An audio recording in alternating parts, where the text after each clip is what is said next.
What up? It's your boy T Bear here in the reaction to today's Film Friday, and we're gonna get quick and early with the nice meat for meat and potatoes of Film Friday. Like I said, I got cut it short because I've been busy all day. I'm just not getting to reactions though.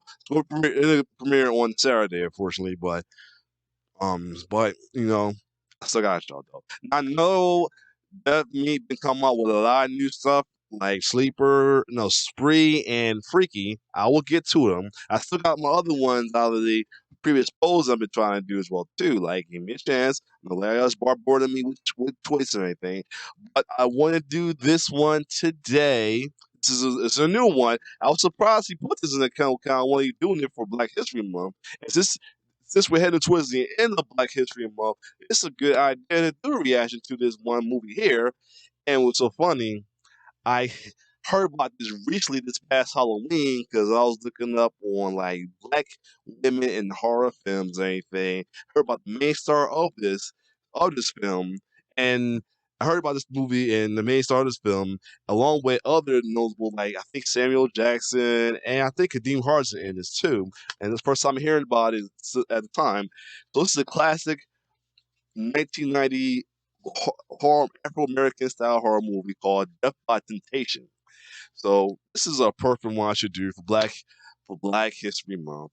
And just a suggestion, if you have any subscription to Strutter, please check out that film noir, Black horror.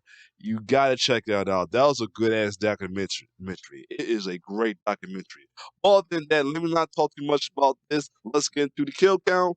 It's Death by Temptation and kill count from Dead Meat. Let's get it.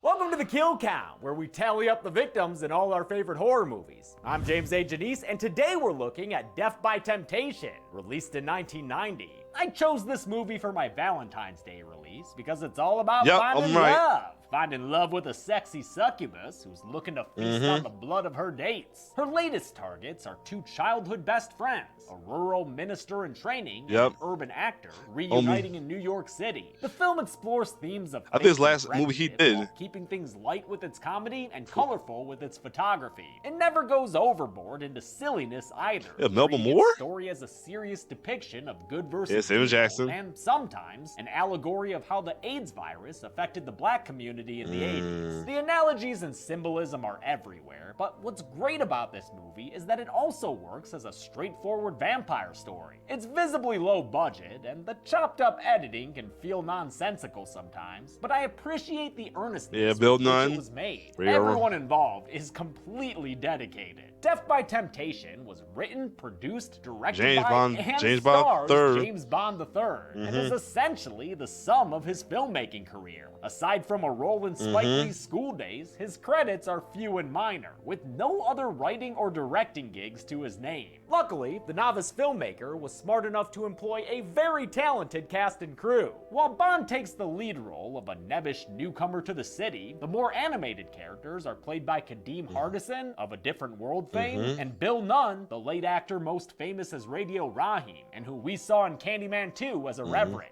The titular temptress is played by Cynthia Bond, no relation to the director, and despite a fantastic performance here, she's nowadays best known as an author, having written the 2016 novel Ruby. Behind the camera, Bond enlisted Ernest Dickerson as director of photography, and though this preceded the Bones director's own directing career, he had already proven himself as Spike Lee's cinematographer, a relationship that goes back to their film school days. It's also worth noting that this is technically the first Troma film on the kill count. Even though Lloyd Kaufman has called it Troma's best release, it doesn't feel like a standard Troma movie, so I'm not gonna get into the history of that company here. I'll save the Troma talk for like Toxic Avenger or some shit. Even if it's not as explicit as other Troma movies, Death by Temptation still deals with a lot of sex and murder. That's why I got a sponsor for today's episode, so I didn't have to worry about demonetization. You know, I always gotta show respect to the sponsor because these are the reason why I don't have to do the extra editing for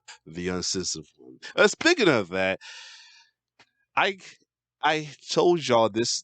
Y'all gotta chill with the was you censoring anything? Because I'm censoring. I had to censor it because I react to the uncensored version of the movie to give a good trying to look away. Okay, that's all it was.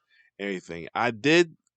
I did put the link to the uncensored version, which is goes to my Google Drive for y'all since nobody want to join my Patreon.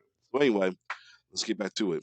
Monetization and such. While you're guarding your love life against deceptive succubi, NordVPN can guard your Go internet back to browsing NordVPN against again. unwanted data leaks. They provide the most advanced data encryption, but with a super simple user interface, and it's available on most operating systems, including Windows, Mac OS, iOS, and Android. I love that they don't log any of your data, and that you can have borderless internet by choosing to connect from servers in over 50 countries. That means you'll never come across that annoying not available in your region screen ever again. Right now, you can get a 2-year plan at a huge discount by going to nordvpn.com/deadmeat and use code DEADMEAT to get an additional month free. They've even got a 30-day money-back guarantee, so you can't go wrong. That's nordvpn.com/deadmeat. Take control of your internet experience today. Can a sexy succubus succeed in slaughter similarly to stocky serial slayers and such?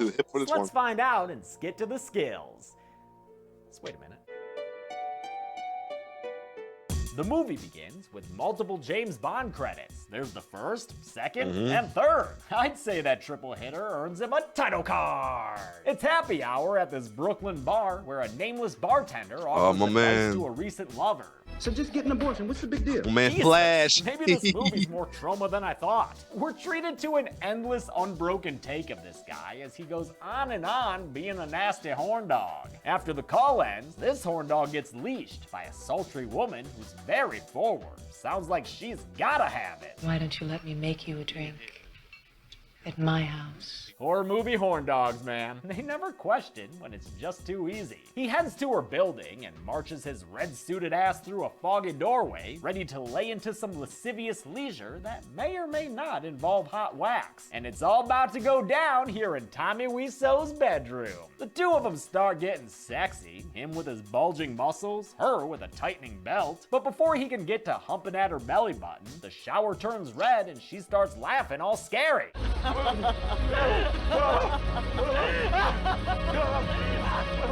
Dude hangs dog as he tries to get away, but he's caught and killed by the woman first person, who slurps him down dead behind the door, letting a lot of blood go to waste there, Slurps him down dead.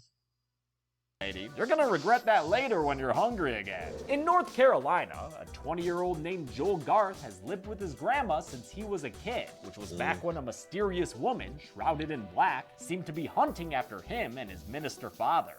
But God That's his father. is faithful, who will not suffer you to be tempted. Yeah, his minister Jackson. dad, played by Samuel Jackson. Samuel years motherfucking before he'd Jackson. recite Ezekiel 25:17. We of course saw Sammy J last on the kill count, telling people to hold on to their butts in Jurassic Park. Fearful of this freaky lady feeling on his son, Minister Garth directs his fury towards her and tries to mow her down in the street, but instead gets into a car accident that kills him and Joel's unnamed mother.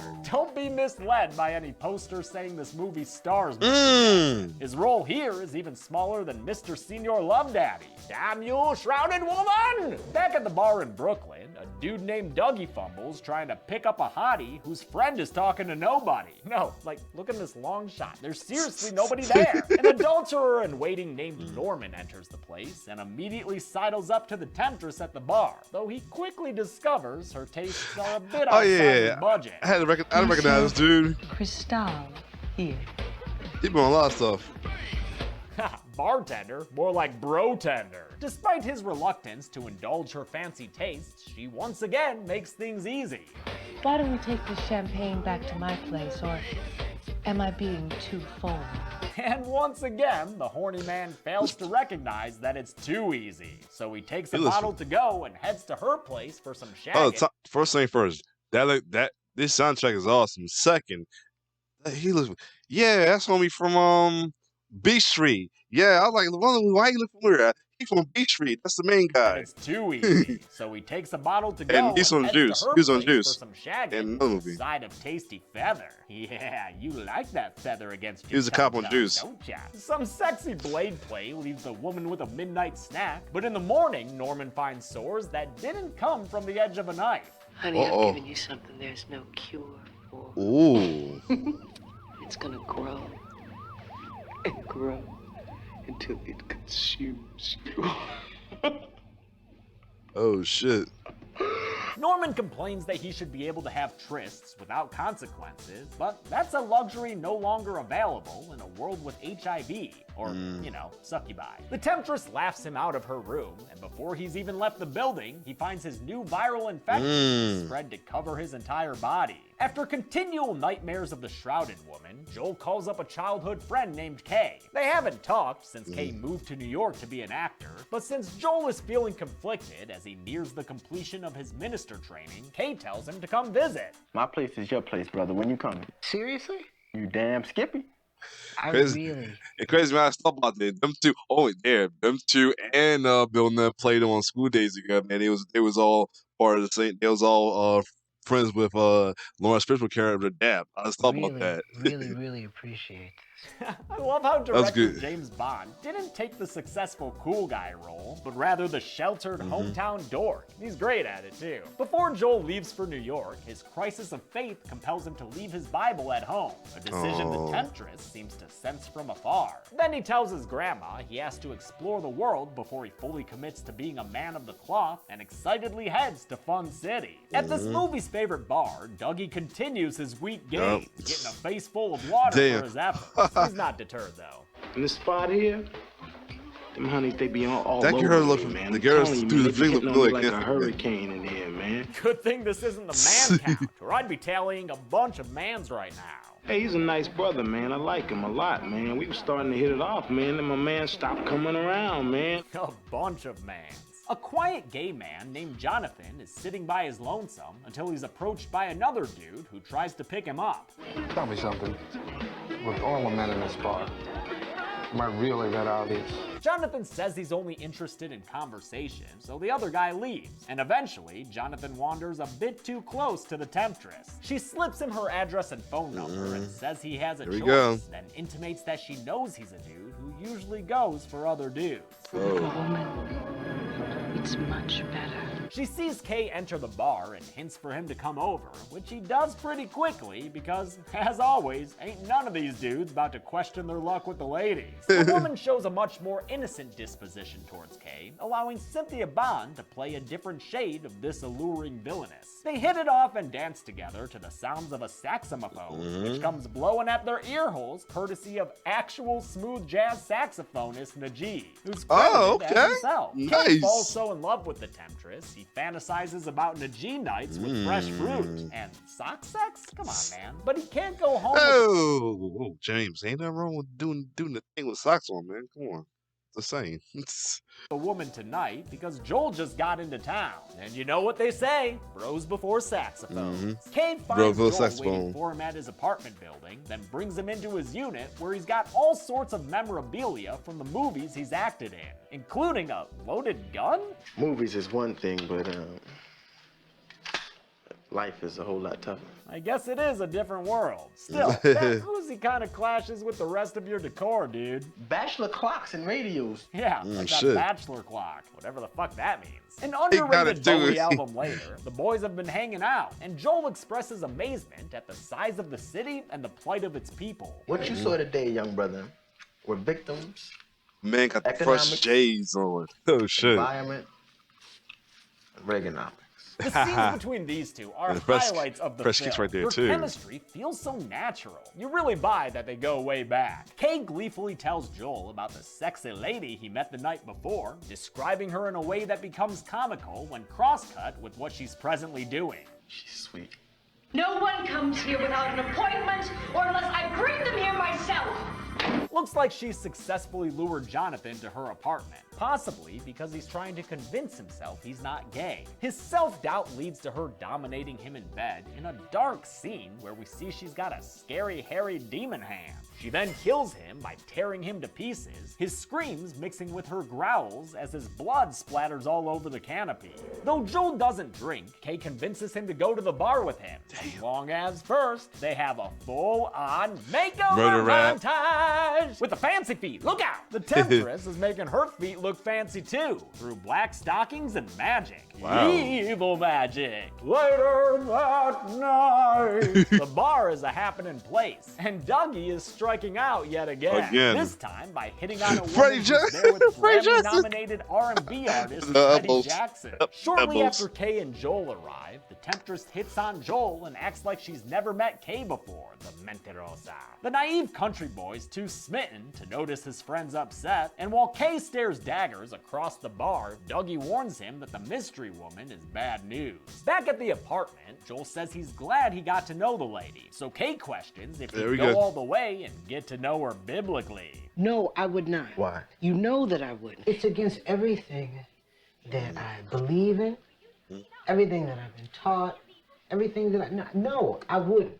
Fornication is a sin. Better keep The that fuck is they chastity watching belt in the tight, tape Jolio, on 'cause the TV? Temptress is whispering some insidious plans to a snake. She says that since Joel's the last of his family line, she's gonna sink her teeth into him and give him the old bloody eye. You hear that, Grandma Garth? Baby Joel gonna get the bloody eye! The Temptress comes to pick up Joel for a date, and while he's out of the room, Kay notices she suffers from a severe lack of reflection. Wish this moment was shot in a more clear way. Kay's stunned into silence, so he doesn't tell Joel before they leave together. Guess he'll have to go tell Dougie instead, who's probably flirting with a woman at the bar right now. Oh, girl, you got a nuclear butt. You know that? Got one of them explosive booties. Yep, called. Wait, what? There's no one there. He was talking to no one. Was he practicing? Kate tells Dougie what he saw, or didn't see, and Dougie immediately believes him, because turns out... We're a branch of the federal government that specialize in murder under strange circumstances. Wait, what the fuck? You're telling me nuclear butt Dougie is an undercover Fed? He's actually a Fed who believes in the supernatural, a regular Mulder, if you will, and he's been tracking the Temptress for a while now. He wants Kay's help to finally capture her, so the two of them head to a psychic named Madame Sonia, played by another popular R&B artist, Melba Moore. If you're wondering why this movie has so many musicians and cameos, it's because James Bond III made a deal with the management company Hush. Their parent company, Orpheus Productions, helped finance the film, and many of their artists, like Najee, Freddie Jackson, and Melba Moore, wound up appearing in the film. In fact, music producer Paul Lawrence, who worked with Jackson and Moore a lot, was the composer for this movie score. Fun bit of New York City music history in this film. The whole damn thing is a nice time capsule of the place too, since it was shot on location in the Brooklyn neighborhoods of Fort Greene and Bedford-Stuyvesant. Sonia tells them the demon they're tracking is real bad news, a seducer of souls out to corrupt weak men, and she's already got a start on Joel with her legs corrupting the boy's eye contact. Why don't you tell us more, Sonia? How about with a music sting? It's an ancient demon,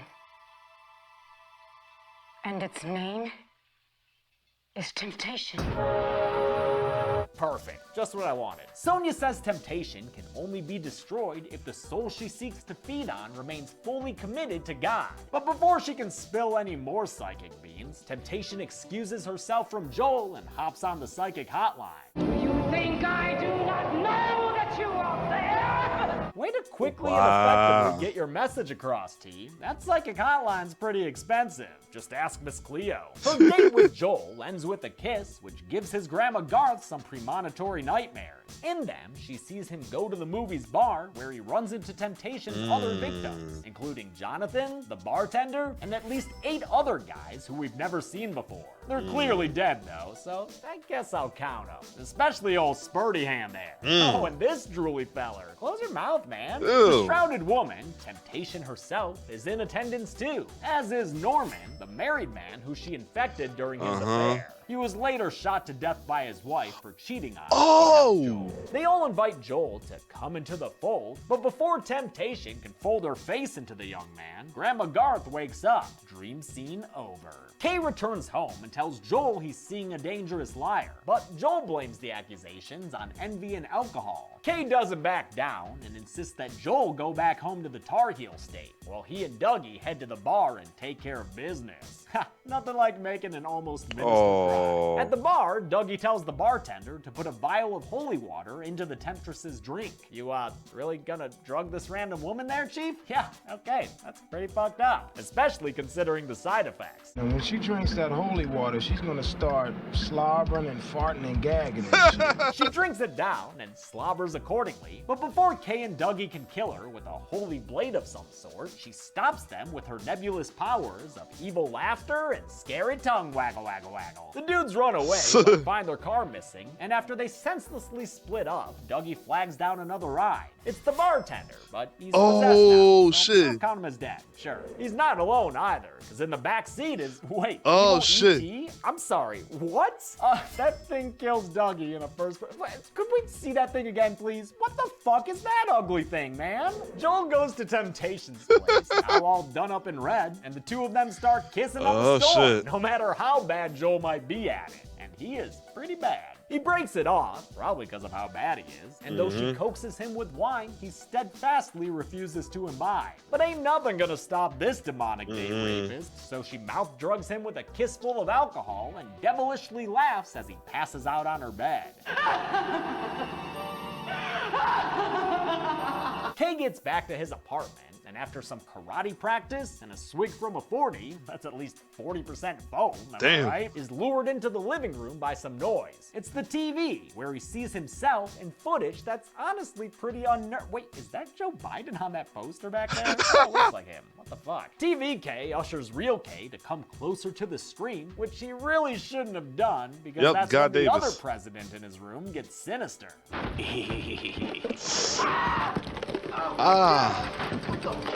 Yep, the TV starts eating Kay in a really awesome practical effect. The blow-up Reagan laughs all the while, and when the meal is finished, TVK licks his lips. But wait a minute, TVK, did you eat that Special K too quickly?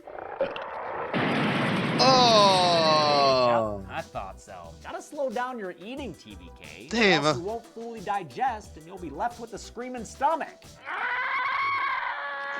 Damn, I thought he was gonna survive.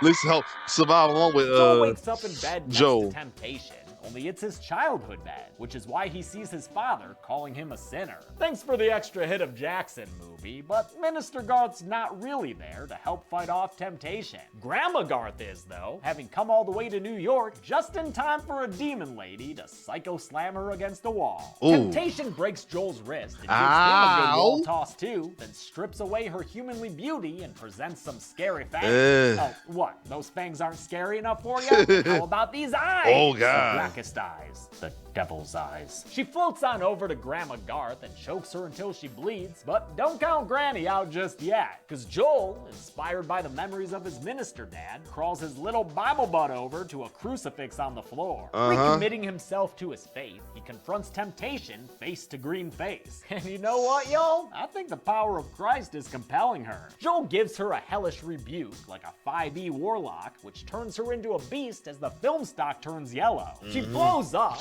and I'll count it, since she was humanoid most of the film, and to be honest, since that was friggin' awesome.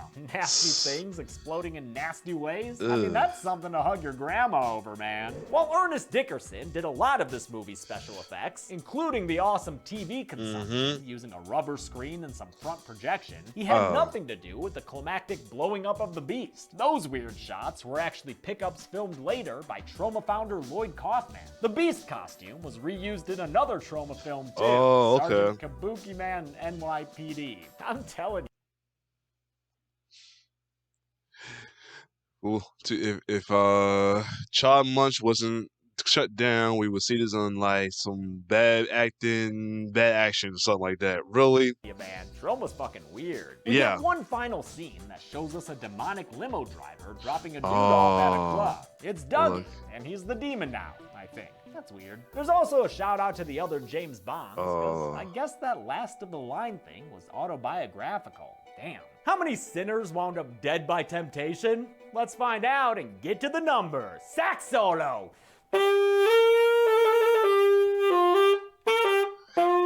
Again, he's always a mess, yo. 17 people died in Death by Temptation, and since it was a succubus... I'm bad. A man got the TV. A man stuck on the TV as one of the stick mans. I'm done with this guy. Story, 15 of them were male. The only 2 women killed were Joel's mom, who was barely shown, and Temptation herself, who was like a demon. With a runtime of 95 minutes, And I bet you the Dole Machete gonna be Doug's death. that left us with a kill on average just about every 5.5 minutes. I'll give the Golden The one Chainsaw who the coolest kill to K. No Yup. doubt. It's got a Yup. legitimately creepy Good beat up, some fantastic practical effects, a touch of humor, and a whole bunch of gore being burped all over the floor. That's what we call a full course meal. Dole Machete for lamest kill will go to Dougie, Yup, attacked told by you. an evil alien in a cloak. And that's it. Death by Temptation came out New Jack Swingin' in 1990, and while it did fine in theaters and got good reviews, it was apparently rejected by video stores. Lloyd Kaufman says that happened because of racism. They wouldn't take the video. They were worried that black people would come in and burn the stores. I mean, that was literally the mindset. I hope that now Wow. more people learn about and love this low-budget gem. Until next time, I'm James A. Janice. This has been The Kill Count. Thanks a lot for watching this. Definitely glad I watched this one. This is a good kill count for real. Good movie. Good movie to look at as well too. I might check this out on my own. I wonder if Shudder has it though, for real. But again, if you do got Shudder, definitely check out the film noir Blacks and Horror documentary though. You definitely gotta check it out. But other than that, this was a good one. I really enjoy this kill count. I did this thing with the kill count and everything. Oh my god! And see me having little breakdowns as well too, of like connections and actors and stuff like that as well too. Yeah, I had to double check see I was right about the bartender, other bartender being guy from B Street. But yeah, yep, that's he from B Street. What's his fucking name on B Street? I know he's the main guy. I guess his name is, all right, his name is Guy Davis though. But what was he on B Street? His name on B Street. Let me see real quick. What was his name on B Street real quick? It was Ken, Double K, Kenny. Yeah, he was because the homie. He was a DJ. He was a DJ and a rapper. He was like a DJ, upcoming DJ, top be producer and all that too. That's why I was like drawn to him in the movie. But other than that, if you like my reaction, like, share, join my YouTube channel. Be patient. I will get to the kill counts like Freaky and Spree and the other ones I had in my list as well too. I may even even though I saw it on my own already, I might do this sleepaway camp as well too, because folks been asking about that. Now the Stranger Things ones, I'm not sure I'm gonna do because that thing's long as hell and everything. But other than that, I got y'all. Be patient. So, it's your boy T-Bear signing off. One love.